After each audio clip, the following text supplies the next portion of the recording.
We had a discussion last estimates with regards to modern slavery and the use of Uyghurs to produce solar panels. And very helpfully we referred to the Department of Foreign Affairs and Trade, which we did go to them as well. I mean, unfortunately they all happen at the same time, so we have to put them as questions on notice. I did receive an answer back from them that the Australian government's concerned about reports of forced labour, but at the very end it talks about the need to acquire solar panels over and above basically any other concern as we race towards this transition to renewable and help Australia decarbonise its electricity production and play a major role in assisting reach our target of 82% renewables by 2030. So the overwhelming, and I'm happy to bring this back and table it, but the overwhelming, well, the yes minister, to steal a phrase from Senator Cadell, reading this would be, slavery's bad and we're monitoring it, but we're still going to keep buying them. Now, I'm aware I'm probably going to be referred back to DFAT for another update, but what I'm interested in is, I asked the question last estimates, we went to DFAT, what is the department doing within DQ to make sure that modern slavery principles are being applied across other policy areas, particularly in concerns of Uyghurs that we know are mining most of the materials for solar panels? Yeah, thank you, Senator. I mean, I think we gave very similar evidence last time, which is that as a department, of course, we do abide very closely to the modern slavery law, and we do take advice from the Department of Foreign Affairs and Trade on the application of that law as it relates to the energy sector. So, in a sense, Senator, were there to be a change in any way in DFAT's assessment of the importation of that equipment, then of course we would act. So what sort of work do you do with DFAT in ensuring that the supply chain is not being, that there isn't elements of modern slavery throughout a supply chain? Yeah. So again, Senator, I mean, we don't have any. It's not really the role of the Department of Climate Change and Energy to make those assessments. It's really the role of the Department of Foreign Affairs and Trade. They're best placed with people on the ground with the expertise to be able to make those judgments. Help me understand this, because government doesn't exist in silos. You might have the Department of Climate Change and Energy, but you have the Department of Foreign Affairs and Trade. And is there, and perhaps Mr Fredericks, you might be able to assist here, at some stage a discussion that, you know what, guys, loving the 82% renewables, thinking the 22,000 solar panels a day is a cracking idea, little bit of a problem with the supply chain because most of it's being produced by through modern slavery.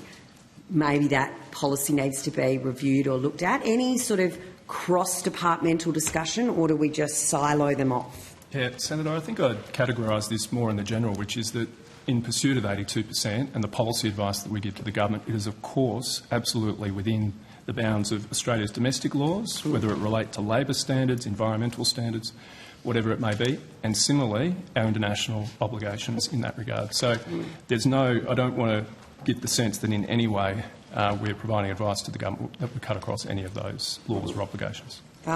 We'll be back here in just a couple of months for our sins, but perhaps we can maybe try and get a little bit more information on whether or not anyone from DFAT ever suggested to DQ that the issues with modern slavery were real. I'm pretty sure I'm going to get the same sort of steer here again, but again we raised this last estimates as a concern with regards to the inverters used in solar panels and the fact that they can be controlled remotely. I am aware Senator Patterson is asking questions of Home Affairs and has done in the past. Again, are there discussions held between Home Affairs and DQ? Because, again, DQ is running the policy of moving to solar energy, putting more solar energy in, but we have a significant number, the vast proportion of solar inverters can be controlled by an outside player and are being provided and manufactured by companies with very strong ties to the Chinese Communist Party. This is a matter of national security, but they're coming in because of a Department of Climate Change, Energy and Water policy in a race to renewables. So what is the discussion there about ensuring our own national energy grid may or may not be compromised? Senator Hughes, the department can step you through the work that is being undertaken in relation to cybersecurity and the energy sector. But I think it is worth observing that when the previous government left office, there were, in fact, 3 million solar units installed across the country. This is a technology that has a long presence and a large footprint in Australia, and that's been the case over successive governments. So we're very happy to talk about the steps we are taking to address some of the challenges you're identifying. But I think it would be wrong to leave the impression that this is a new challenge. Well, smart inverters are a new invention. So I think it's slightly deceptive to suggest that 3 million solar all had smart inverters. It's actually not the case. So this is a new issue, and I don't know how long we have to keep saying we're a new government. This brings the total to 17 gigawatts, a virtual power station comprising more than 3 million roofs. Sorry, Senator McAllister, when you're reading from your phone, I can't hear you. Could you maybe speak into the microphone? You can't hear me. Okay, if we can just I can't try hear what you're saying. excuse me. Let's ask the question, answer the question. There's no point in talking over each other, or you're not going to hear the answer and you're not going to hear the question. So, do you have a response, Minister, do you have a response to Senator Hughes' question? As I was indicating, I think the officials can talk through the steps that are being undertaken and the policy work that's underway. Yes. So, Senator, can we do that? So, Mr Squires will be able to give you a bit of a report since we last I really can't discussed. hear anyone very well at all. Mr Squires will be able to give you a bit of a summary of the work that's been done since we collectively discussed this That's really issue. helpful. Because we know you're conscientious about this as a we. Yeah. But just the usual caveat in this forum, there'll be a limit on what we can say. But we'll And try that's to give you the fine, best. but again, we're back here in a couple of months. Understood. That'll be the third time we've raised it, and perhaps we can get a bit of coordination considering these estimates happen at exactly the same time. It's very difficult. I'm very talented, but being in two places at the same time is not possible. So, Yeah, but just to be clear, Sam, we will give a good description now of everything that we as a department have done. Like, we're very happy to do that. Great. Yep. Good morning. Good morning, Senator. Martin Squire, currently Acting Division Head for Energy Performance and Security Division within the department. So the first part of your question, Senator, went to what engagement we have had with the Department of Home Affairs in relation to rooftop PV security. So we worked, Senator, with the Department of Home Affairs on the development of the government's cyber security strategy, which included consideration of that issue.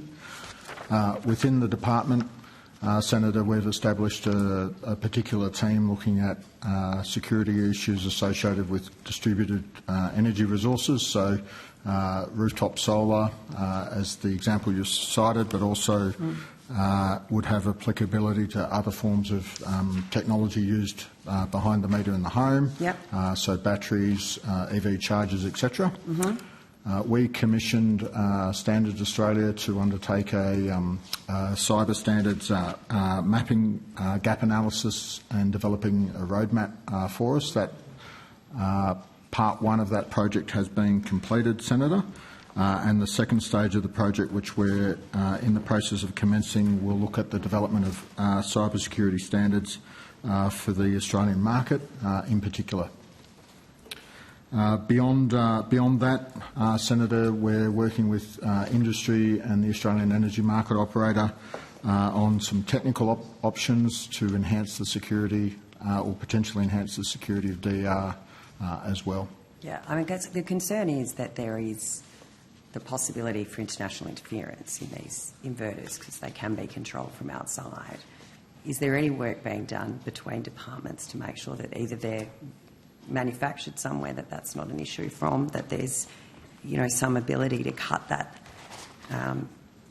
the signal, so that we don't want international players cutting the signal and turning off our national grid if we're moved so heavily to solar? So, Senator, on the manufacturing side, our colleagues from the Department of Industry, Science and Resources, I will see them later this week. particularly in relation to the National Reconstruction Fund, will look in particular at improving supply chain vulnerabilities such as the one you've outlined. Yeah. The work that our department is leading is very much focused on a technical standard solution for rooftop inverters and other Behind the meter DR ones devices. as well. Yeah. So, Senator, to really hack it down to assist you, because it is across all of government.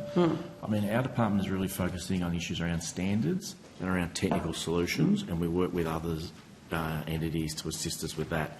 Home Affairs is focused on those critical cyber issues that you described. Can't say much more about. They lead, we assist, and then on the manufacturing piece that you described, industry leads that. Yeah. They lead, we assist. That's kind of the division. I know, and it's just though trying to get a sense of, you know, is renewables at 82% by 2030 possible if we're going to put our national security at risk because the technology doesn't exist, and how we actually adjust policy settings to make sure that we're not doing something that's putting our sovereignty at risk is what I'm trying to understand. Legitimate, and they're the sort of balancing considerations we bring to bear, and why we're so keen to lean in on the standards issue, because we know we have to get those standards right. It's why we lean in on the technical solutions for the reason you described. We really do need to get those right, and the industry piece, which is why industry is leaning in. So in a sense, I know it's spread over 3 departments, but that essential balance that you're describing is brought to bear on all of those considerations which drive